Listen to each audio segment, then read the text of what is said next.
Hello everyone, welcome to Bajirao IAS Academy, the Hindu news analysis. Today is 30th July 2024, Tuesday, and today we have few important articles from different newspapers, and we'll try to cover all these news articles in a very detailed manner, right? So these articles that we are going to discuss in this session are very important from the exam perspective. So one by one we'll try to discuss all these important articles, and before actually we start discussing those articles, yesterday I have given one prelims practice question. We'll try to solve this prelims practice question because I have already told you that UPSC's one of the favorite topic is rivers. Especially when we talk about prelims examination, UPSC regularly asks at least one question on Indian rivers. So therefore you have to be very careful when it comes to the rivers, Indian river system. So you should focus on certain rivers which are very prominent, such as the Indus river system, Brahmaputra river system, and Ganga river system, Mahanadi, Godavari, Krishna river, and even Kaveri, Narmada river. So these are some of the important rivers, and you should keep in mind, and you should also know the tributaries of those rivers and the states through which those rivers have been passing through, because UPSC has been very often asking about the rivers. And 2024 prelims examination also, there is a question on rivers. So therefore you have to go through all these rivers, and now we'll try to solve this question. Consider the following statements regarding Godavari river. First statement says Godavari is the largest river in peninsular India. Yes, it is a largest river in the peninsular India, so there is no doubt about that. So statement 1 is absolutely correct. And if you look at the statement 2, the Godavari river rises from Triambakeshwar and drains into Arabian Sea. So this is incorrect statement.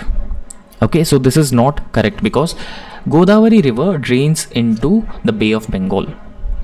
Okay, so but it rises from Nasik Triambakam, right? So Nasik Triambakeshwar, it rises from Nasik Triambakeshwar, but it will not drain into the Arabian Sea, rather it drains into the Bay of Bengal. And by this you can eliminate statement 2. Right, so you can eliminate statement 2. And third statement says that Purna, Indravati, Musi, Manjira are the tributaries of river Godavari. As I have already told you, you should also remember the tributaries of major Indian rivers. And if you look at the third statement, Purna river is a tributary of Godavari river. Indravati is also a tributary. Manjira is also a tributary of Godavari river. But Musi is a tributary of river Krishna that flows parallel to river Godavari in south. Okay, so in southern part of river Godavari, Krishna also flows parallel to river Godavari. So here the Musi river is a tributary of river Krishna, but it is not a tributary of river Godavari. So by this, so we can also eliminate statement 3, and the correct answer for this question is option B. So option B is the correct answer for this question. Now the explanation, you can also see the explanation of it. Godavari river is the largest river system in the peninsular part of India. And when we talk about the river basin, so river basin actually includes the main river and its tributaries. So all tributaries of one particular river and the main river. So actually consisting of its river basin. Now when we talk about Godavari river system basin, it expands across several states including Maharashtra, Telangana, Andhra Pradesh, Karnataka, and parts of Chhattisgarh, Odisha, and even some parts of Karnataka, Madhya Pradesh, and even Puducherry also. The total river basin of river Godavari is approximately 3 lakh square kilometers. And apart from that, this river actually flows into the Bay of Bengal. It will not flow into the Arabian Sea, rather it flows into the Bay of Bengal, and everyone knows about that. And you can also go through the important tributaries of river Godavari from this image, right? So today also another very important prelims practice question. The question is, India's first sunken museum was recently inaugurated by Union Culture Minister Gajendra Singh Shekhawat. So this sunken museum was inaugurated in which of the following Indian cities? That is the question. So option A Mumbai, option B Kolkata, option C Delhi, and option D Pune. So you have to answer this question, and this is also a very important question, right? So try to answer this question in the comment section. So we'll discuss the explanation or correct answer. So I'll be providing you in tomorrow's class. So the first article that we are going to start this session is with Quad. Okay, so it is also known as a quadrilateral dialogue framework. Right, so Quad is essentially a grouping of 4 like-minded countries in the Indo-Pacific region. Now, when we talk about the like-minded countries, so those are countries having a common interest, having a shared vision in one particular region or beyond the region. So Quad is a grouping of 4 like-minded democratic countries which are committed for free, open and inclusive Indo-Pacific region. And when you read news, you very often come across these terms, that free, open and inclusive Indo-Pacific region. And in fact, Quad as a grouping would play a very important role in ensuring free, open and inclusive Indo-Pacific, because Quad was essentially formed to counter Chinese aggressive and assertive moves in the Indo-Pacific region. So in fact, China has been emerging as a threat for number of countries within the region, including India also. So therefore all these countries have come together and they have formed Quad grouping, right? So in this Quad grouping there are 4 like-minded countries. So what are those 4 like-minded countries, right?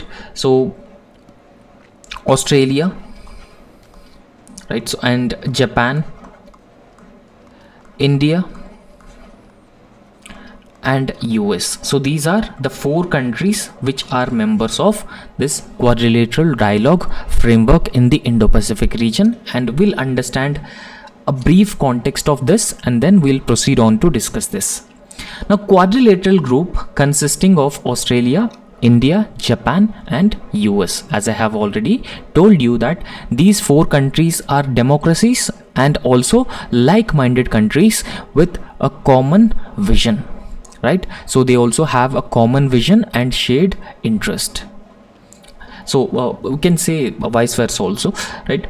So the Quad grouping actually intends to expand the Indo-Pacific partnership for maritime domain awareness also. So maritime domain shipping is very crucial aspect of the quadrilateral dialogue framework cooperation, especially in the Indo-Pacific region.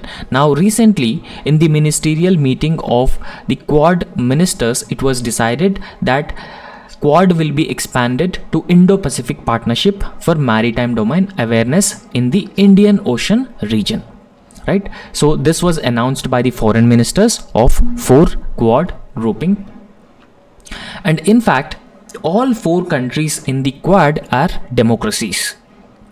And in fact, so these 4 countries have come together and they have formed a Quad grouping, and now they are acting as a powerful stabilizing factor in the Indo-Pacific region, particularly countering Chinese involvement or Chinese interference in the internal matters, and at the same time the growing belligerence of China. And apart from that, Quad has decided to enhance the regional maritime domain awareness, right? So this regional maritime domain awareness will be enhanced through increased use of satellite data, and training and capacity building would be provided to countries which are part of the Indo-Pacific region by all these Quad countries. So apart from that, they also intended to geographically expand the Indo-Pacific partnership on maritime domain awareness to the Indian Ocean region. So this is the significant decision that all Quad member countries have taken in this recent ministerial level meeting of Quad. And in fact, the Indo-Pacific partnership for maritime domain awareness is aimed at ensuring safety and security of critical sea lanes. Okay, so sea lanes of communication are very important for trade and commerce and connectivity across different parts of the world. So therefore, this Indo-Pacific Partnership for Maritime Domain Awareness actually aimed at ensuring safety and security of critical sea lanes. Now, the importance of maintaining and upholding freedom of navigation, freedom of overflight, very often China has objected to, right? So China has been showing the more aggressive and assertive role in the Indo-Pacific region, owing to its significant rise in technology, military, and its economic status or prowess. So therefore, China has reservations about the use of resources in the Indo-Pacific region by other countries, and even China also objecting freedom of navigation and freedom of overflight over the Indo-Pacific region. So few areas in the Indo-Pacific region. So therefore, these Quad countries have come together and they strongly opposed that. They wanted to maintain and uphold the freedom of navigation, overflight, and they are also against the other unlawful uses of sea. So essentially they are promoting lawful use of sea and unimpeded commerce, which are consistent with the international law. So that is the objective of the Quad group of countries when they've come together. And so again, when we talk about Quad, so it is a grouping of 4 democratic countries. So India, US, Japan, and Australia. So these 4 countries have come together and they formed this Quad grouping. So all 4 nations actually find a common ground, right? So what is the common ground for all these countries? The common ground is that all these countries are democracies, and in fact all these countries have a common interest. So they have a common interest, and they also have the shared vision over the Indo-Pacific region. So all these countries wanted that the Indo-Pacific region, they should be unhindered maritime trade and adequate security also, so that no country would threaten any other country in the Indo-Pacific region. And in fact, Quad, the overall objective of Quad is ensuring free, open, and inclusive Indo-Pacific region. However, so when the Quad was formed, now when we discuss the history of Quad, when it was formed, so it was actually the idea of former Prime Minister of Japan, Shinzo Abe. So it was actually mooted by him in the year 2007. So even though it was mooted, it was thought of way back in 2007, it was not yet properly came into effect, right? So it could not move ahead because Australia was actually pulling out of it because of the Chinese pressure on Australia. So Australia essentially pulled out of this 4 grouping. So finally, India, Australia, US, and Japan have decided that yes, there is a need to form a grouping like Quad, and they have come together and they have formed this quadrilateral coalition together, and all these countries are like-minded countries and they are also democracies. Now, one thing that we need to understand, what are the opportunities for India under this Quad arrangement, right? So how a Quad arrangement would actually benefit India? So it would benefit India by countering China. Why? Because in recent times, Chinese presence in the Indian Ocean region has been increasing exponentially, significantly increasing, and that has been threatening India's security because the surveillance activities have increased a lot. And secondly, India's neighbors are increasingly moved by China through infrastructure projects, through providing them debt or financial assistance, and that is also a cause of concern for India. So thirdly, the border conflicts between India and China across line of actual control, and we also knew about this Doklam conflict between India and China in the year 2017, and again the Galwan clashes between India and China in the year 2020. Right. So therefore, in recent times, China has been emerging as one of the potential security threat for India. So therefore, countering China is one of the priority of India. within the region. So India wanted to counter China, so therefore India decided to form a like-minded groupings such as Quad, so that it provides an opportunity to counter Chinese belligerence in the region.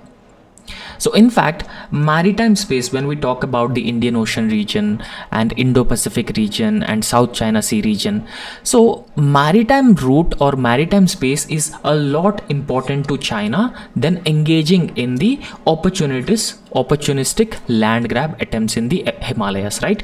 So maritime space is very, very important because of the essential supply supply of routes, right?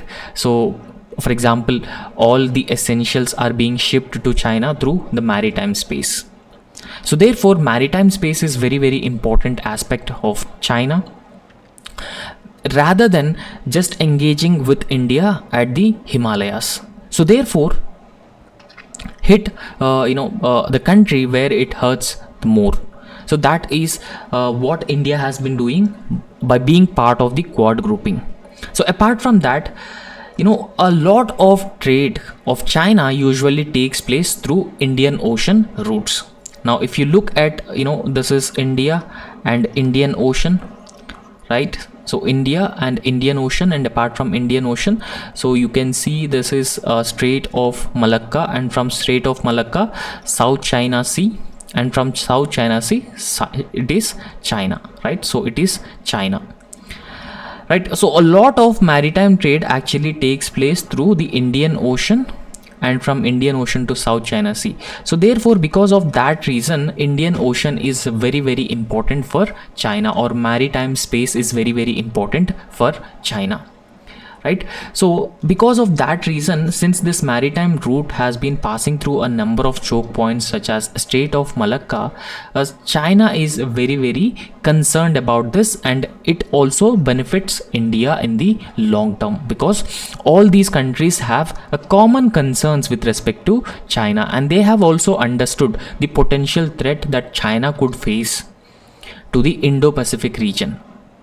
And in the event of any Chinese aggression, so suppose imagine that in the future, if there is any Chinese aggression on India's borders, so India can actually cooperate with all these Quad countries, they are like-minded countries, and this particular cooperation would potentially disrupt the Chinese trade as well, so thereby it hits Chinese economy.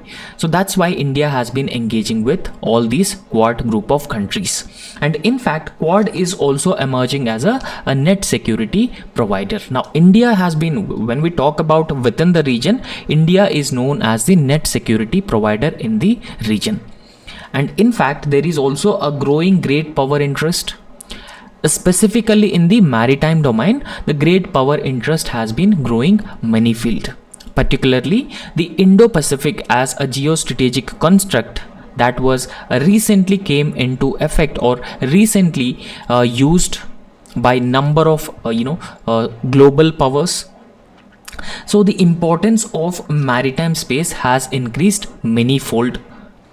So for instance, as of now, many European countries and even USA have, they are increasingly focusing on the Indo-Pacific region, and they are also having their own Indo-Pacific strategies, right? So earlier, transatlantic is considered as the one of the most crucial area of global trade, but now Indo-Pacific has been emerging as one of the most important area for the global trade and commerce.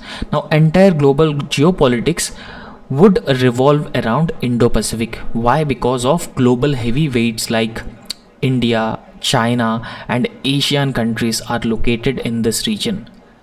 So that's why it is believed that there will be a growing importance for the Indo-Pacific region going ahead, right? So India is located right at the center of this Indo-Pacific, right? So when we talk about the Indo-Pacific, India also has the central role in the entire Indo-Pacific region. So India can also make sure that all the countries which have their own Indo-Pacific strategies, or even India can also play a larger role in ensuring the vision of, or realizing the vision of, broader Asia. Okay, so India is also well poised to further expand its influence beyond the region, beyond the geographical boundaries of country.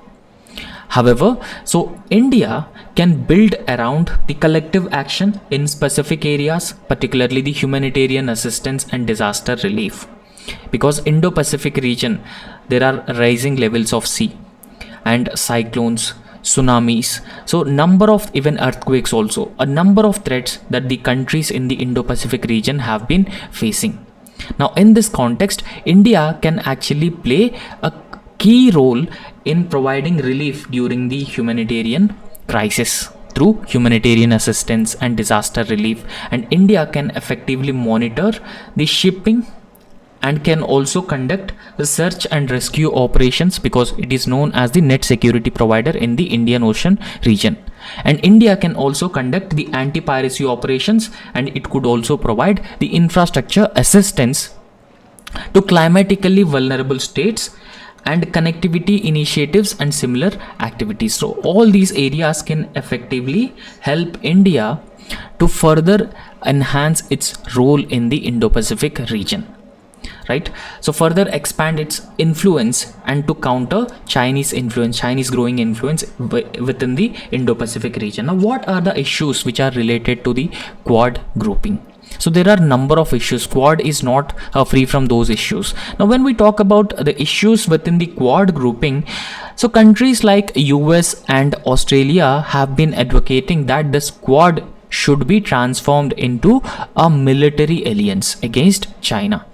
Only then we could effectively deal with China militarily. But on the other hand, India is averse to this particular idea of turning Quad into a military alliance. India is not ready to form any coalitions, and India time and again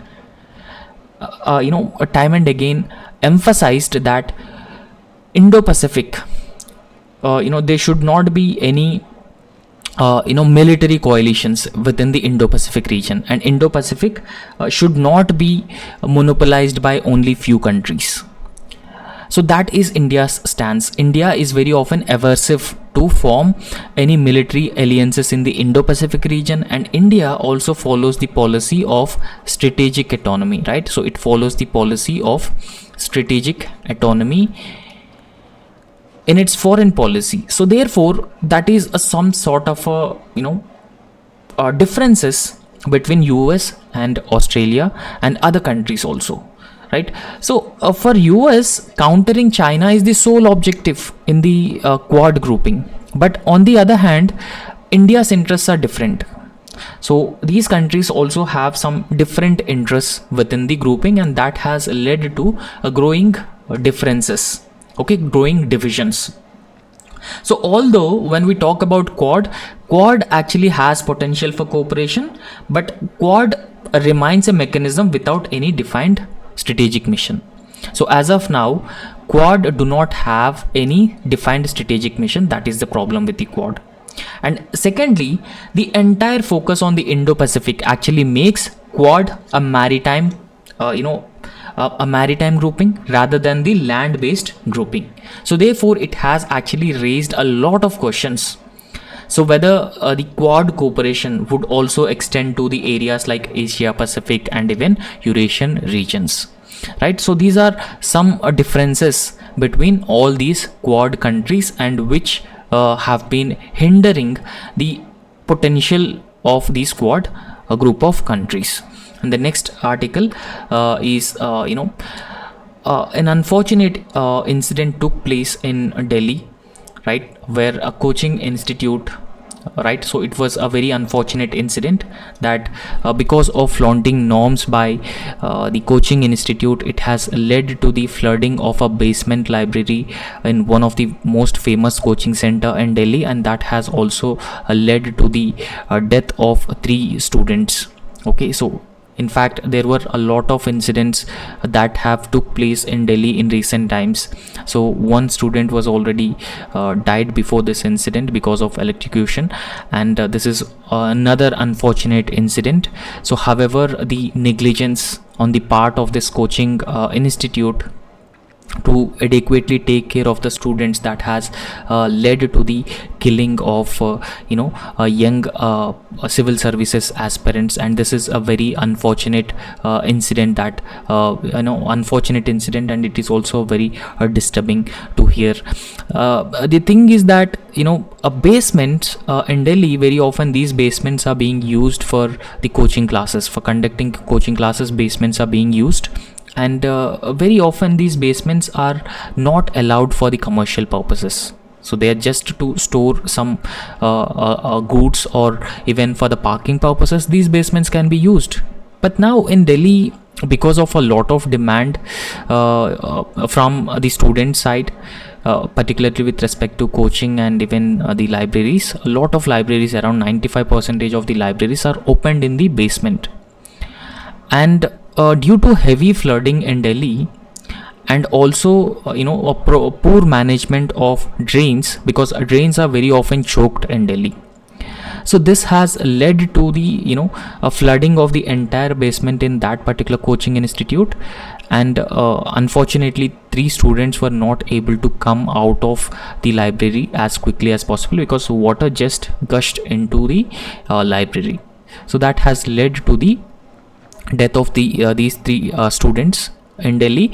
And it has also raised a number of questions over the regulations and the safety rules or norms followed by the coaching institutes and the libraries in Delhi. So that is a brief context of this particular article, and we'll discuss about that. What are the basic causes for this incident, and how could we prevent such incidents in future?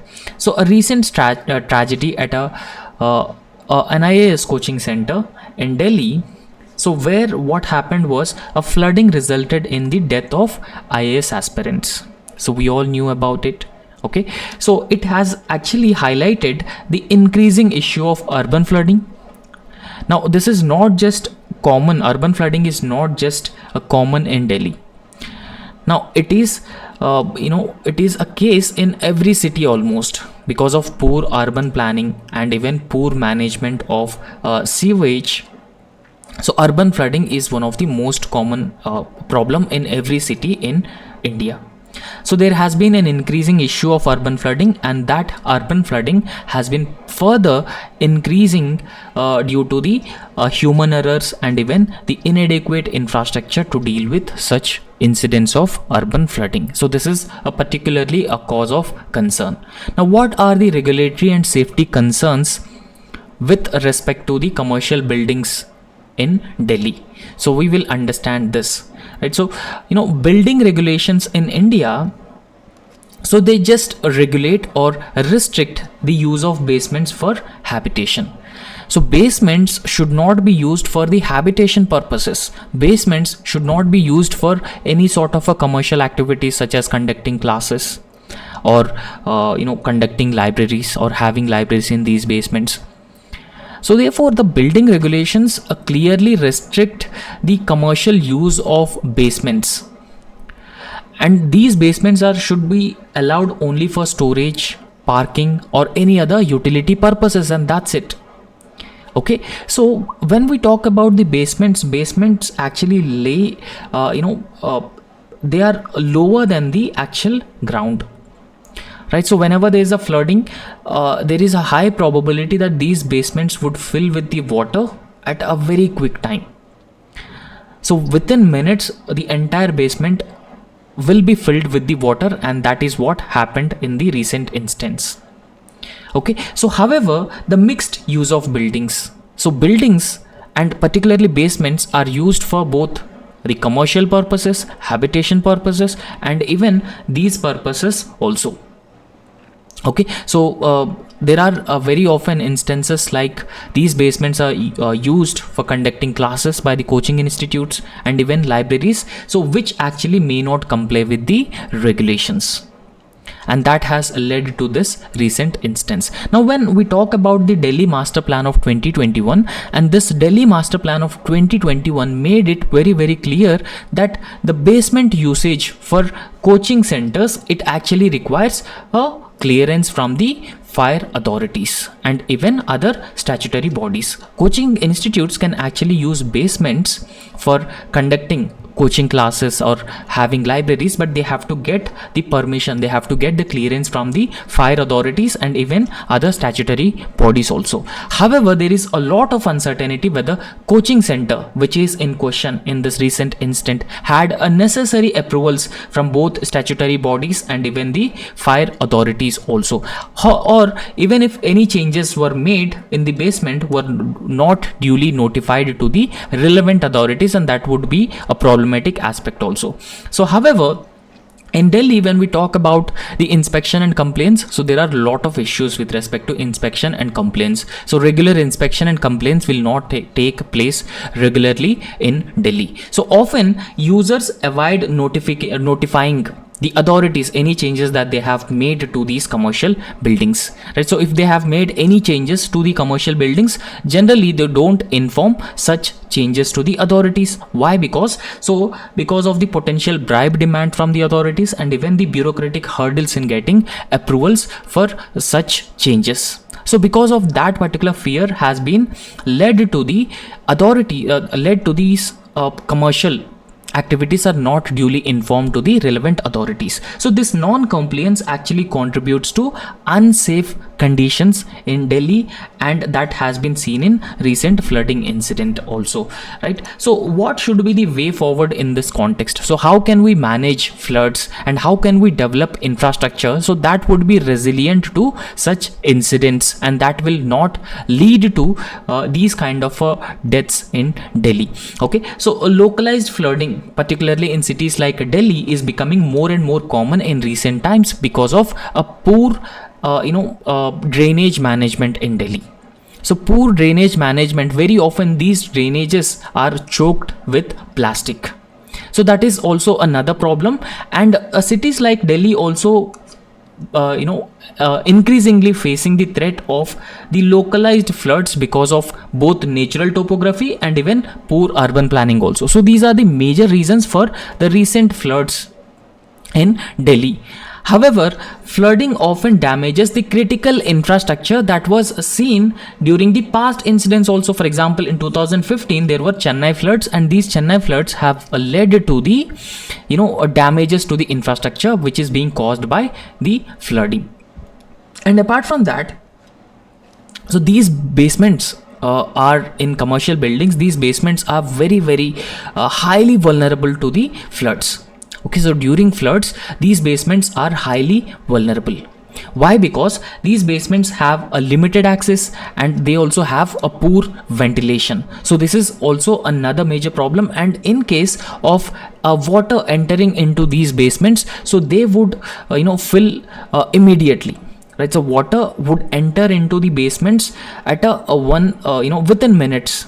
So that would actually not give any option for the students to immediately come out of these basements. And the other problem is that very often the entry and exit gate is one single gate, and that is also one of the problem that these libraries and commercial buildings very often have. So in this context, effective flood management for such spaces actually requires specialized pumping systems and other mitigation measures, so that would actually prevent the water ingress. And even if water ingress takes place, then the water should be pumped out immediately, so that we could save the maximum number of that's not the fact thing here, but we should have a specialized pumping systems, and we should also have a proper mitigation measures that should be put in place.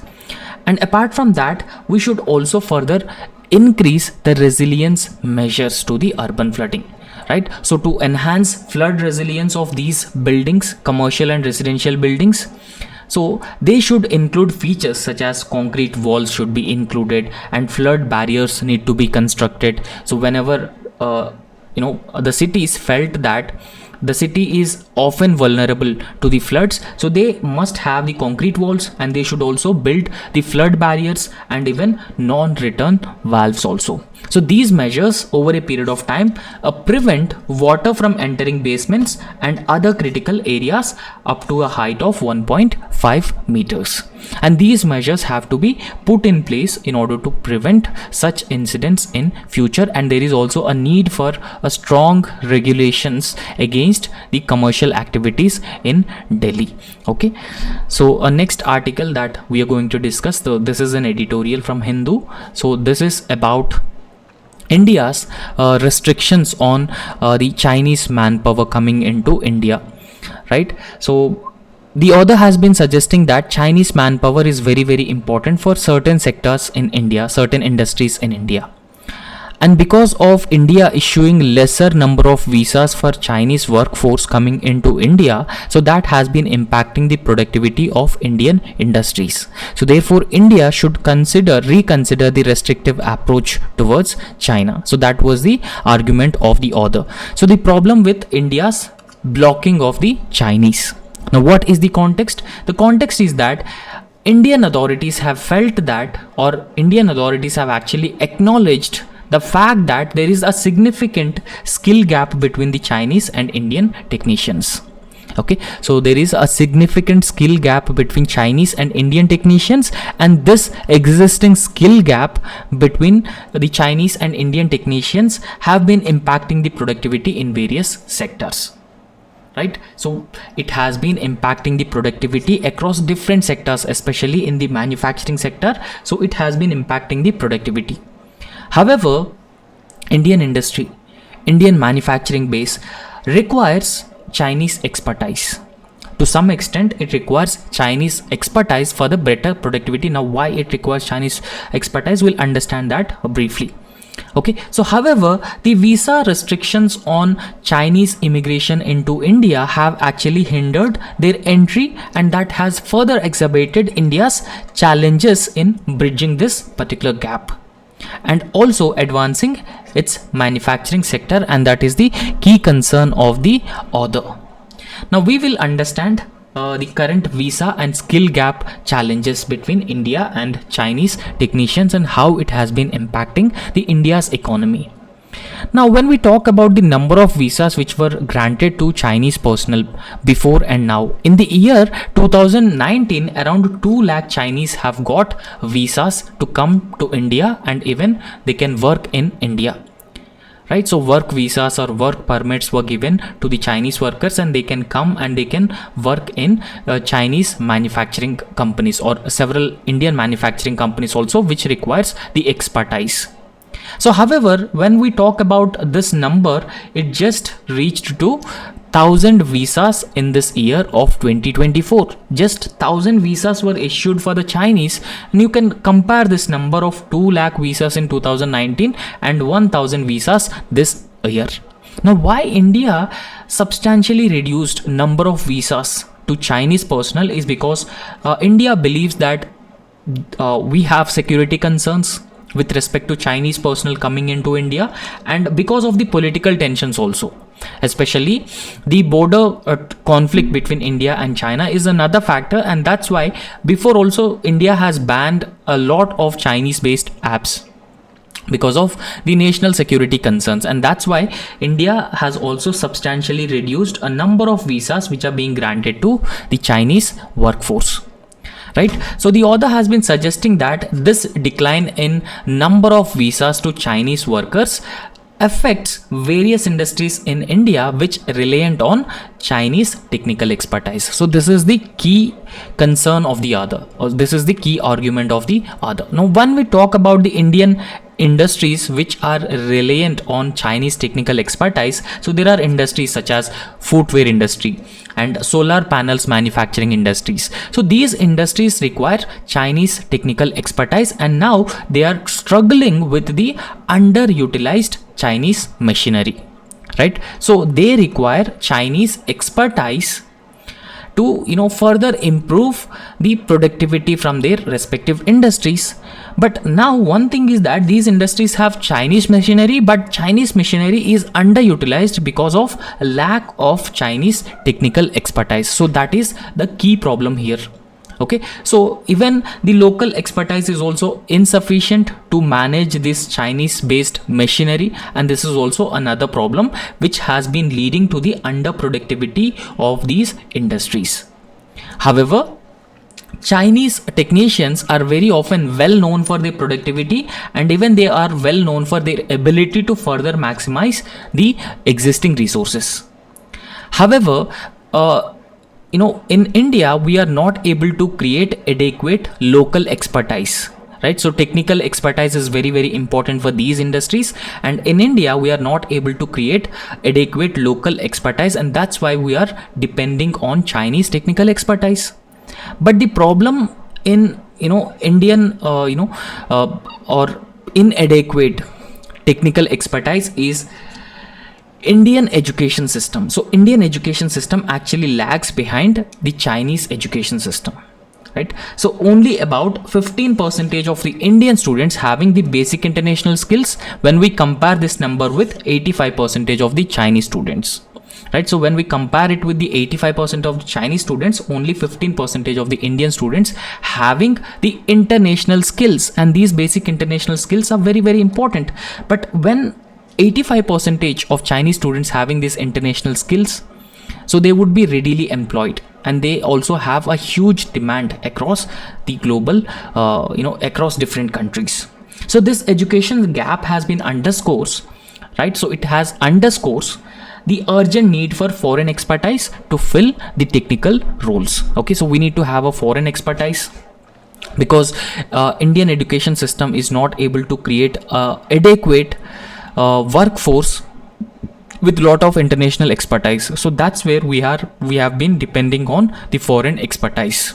Right, so now when we talk about China has actually leveraged this foreign expertise, and it also improved its education system further so that it could create a large scale technical expertise that would suit to the international standards. So it has actually worked on this front since several decades. Okay, so this particular effort of China has helped this country to make a transition from a weaker educational base, so that was in 1960s and 1970s, from a weaker educational base to a global manufacturing leader. Now China is known as the global manufacturing leader, and this strategy has actually combined the international knowledge with the local educational advancements, and that actually benefiting China now.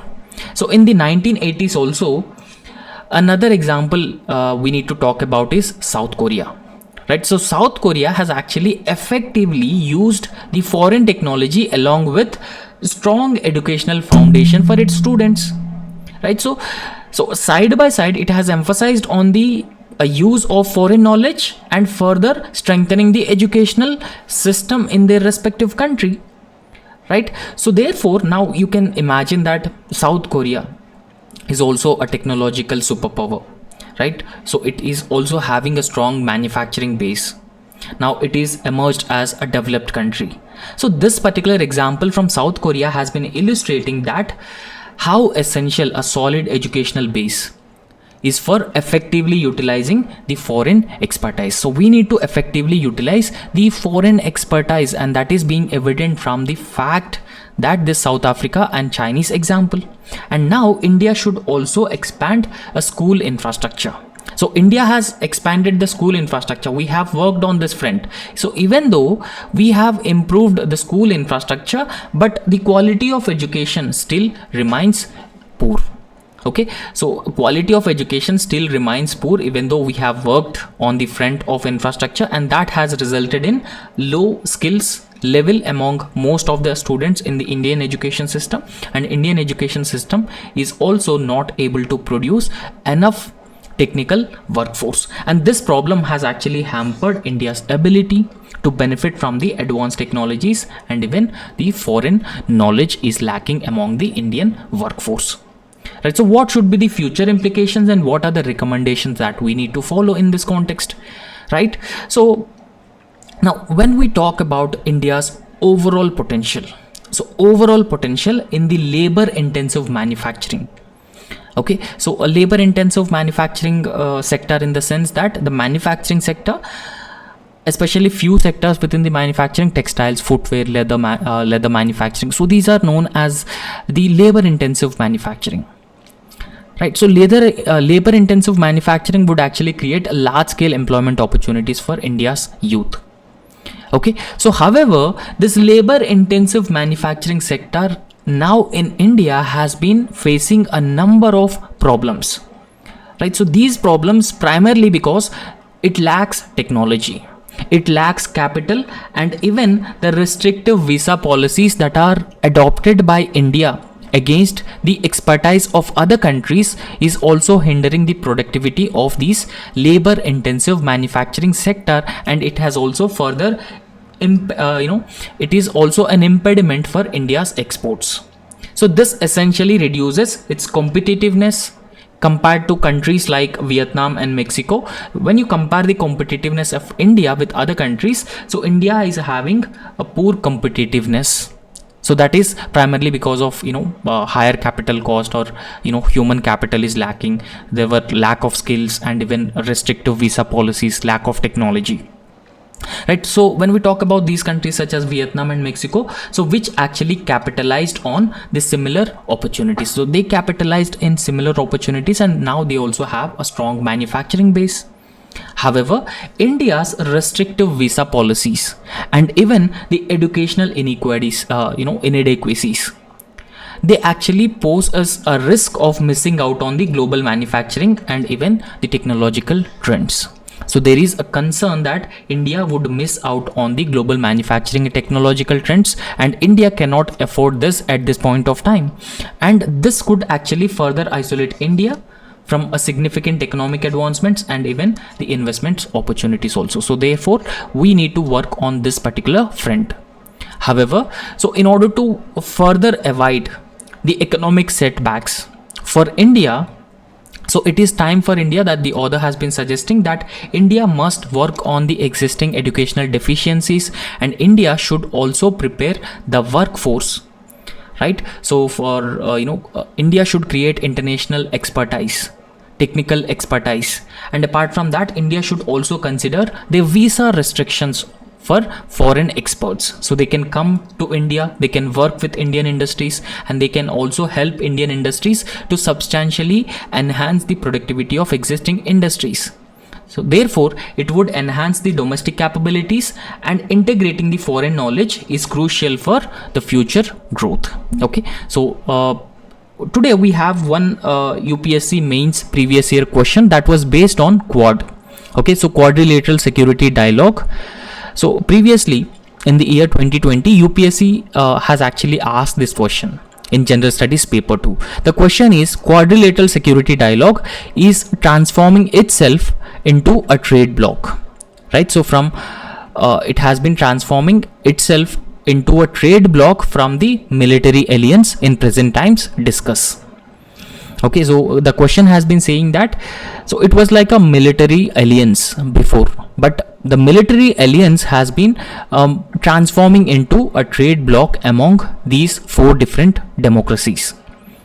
So that is the question. And when we talk about the approach for this question, so we need to introduce answer by writing what is Quad. So we need to introduce what is Quad, and some basic details about Quad should also be mentioned here in the introduction specifically.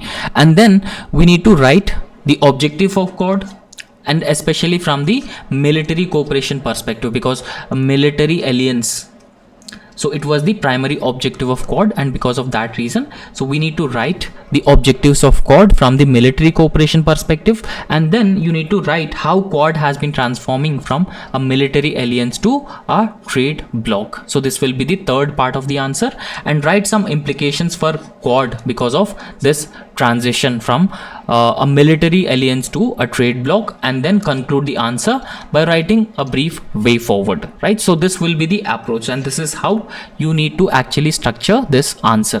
Now in the introduction, you briefly introduce what is Quad, and you can also briefly mention some basic details with respect to the quadrilateral security dialogue, right? So when we talk about the Quad, so Quad is also known as the quadrilateral security dialogue. And before we have discussed that it is an informal grouping of 4 like-minded countries. All 4 countries are democracies and they have come together because of the shared vision and common interest.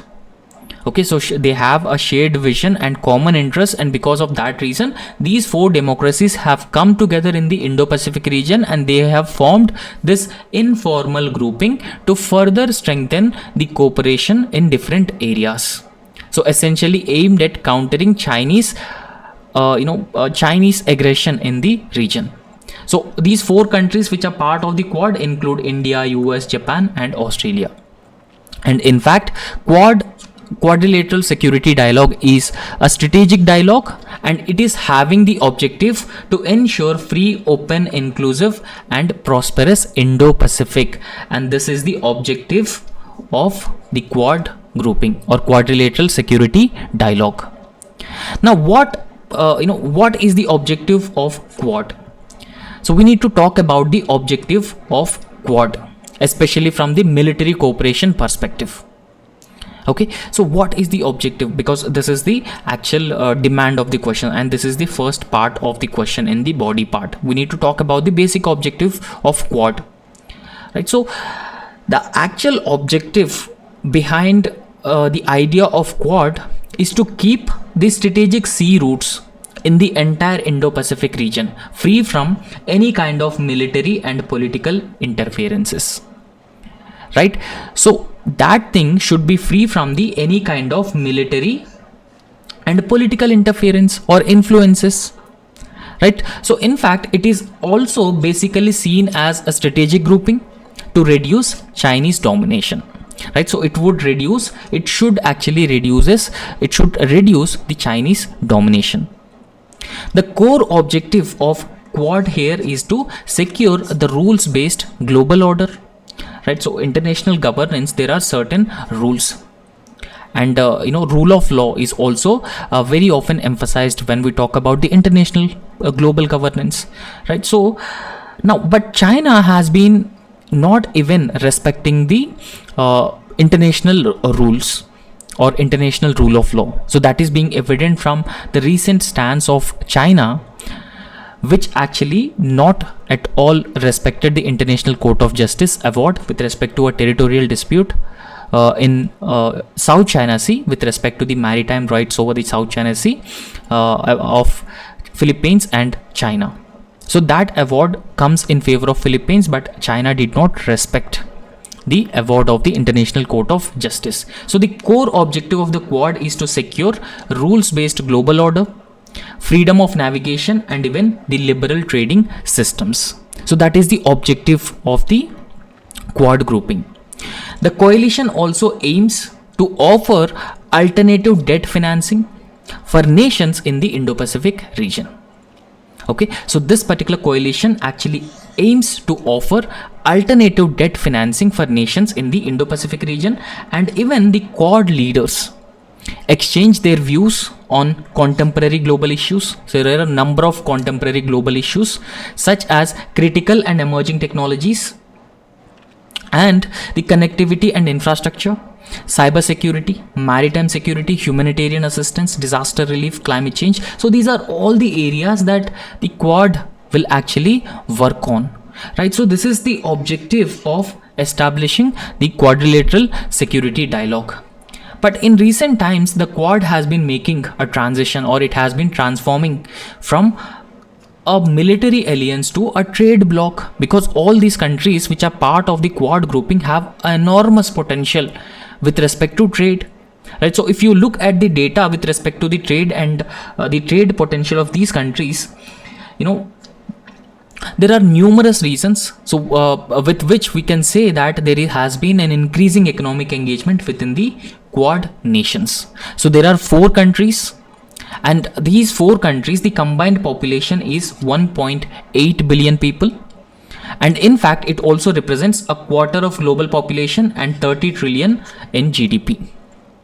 And apart from that, in the year 2018, the trade between these 4 countries, so it actually totaled more than 440 billion, so with nearly 6 trillion in trade with the rest of the world.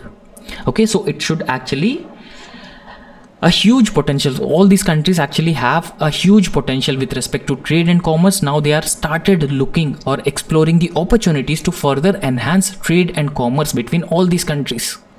However, apart from that, there have been discussions about Quad. Okay, so there should be a discussions about the quadrilateral grouping transforming itself into the trade bloc, right? So how it has been transforming into a trade bloc from the military alliance, because there is also opportunity, the potential opportunity to transform this Quad into a trade bloc because of the potential that all these countries are having, right? So these four countries essentially focused on reducing the trade barriers and even increasing the economic integration, right? So they wanted to increase the economic integration and also the trade barriers also. The trade bloc would allow increased increased trade and even the investment flows from one country to another country. Now when we talk about the trade and investment, India is a country which requires a lot of investment. India requires a lot of technology from all these developed countries, because if you look at India compared to all other countries in the Quad grouping, so India is a developing countries and remaining countries are developed countries. So therefore India could actually get a lot of investment from these countries. So right, so it would create a lot of economic benefits for all, especially for India. And in fact, it is the Quad grouping is also expected to counter Chinese economic influence in the region if it translates into a trade bloc, because it actually provide an alternative to the Belt and Road Initiative, right? So it actually provide an alternative for the Belt and Road Initiative. So India's strong economic ties with Quad, all these Quad economies, especially when we talk about India's ties with Japan, US and Australia, India is having a strong economic ties. So especially India is enjoying the surplus trade with US. So it has actually reflected in bilateral trade volumes with each of these members. And in fact 2020, so these three economies accounted for 15% of India's total trade. So therefore you can imagine the trade potential between all these Quad group of countries. Now what are the implications for Quad? So there are a number of implications. When we talk about implications, the transition from this military alliance to a trade bloc would have a significant implications for all the countries in general, India in particular, and region would also benefit. The Indo-Pacific region would also benefit when this particular military alliance has been transitioning into a trade bloc. The countries which are involved in this Quad grouping can also increase their economic cooperation, and this would create a new economic opportunities, new economic benefits for all the countries, so including increased trade and investment. Apart from that, it would also provide a potential alternative for China's Belt and Road Initiative, which has been criticized for its debt trap diplomacy. However, Quad's shift from military alliance towards trade bloc is a significant development, right? So this is a very significant development, and it reflects the growing importance of economic cooperation and even the need to promote fair trade among all these Quad group of countries. So that is how you can briefly conclude this answer, and this is how the structure of the answer should be. Okay, so that's all in this lecture, and if you like our work, please subscribe our YouTube channel and also hit the like button. Thank you.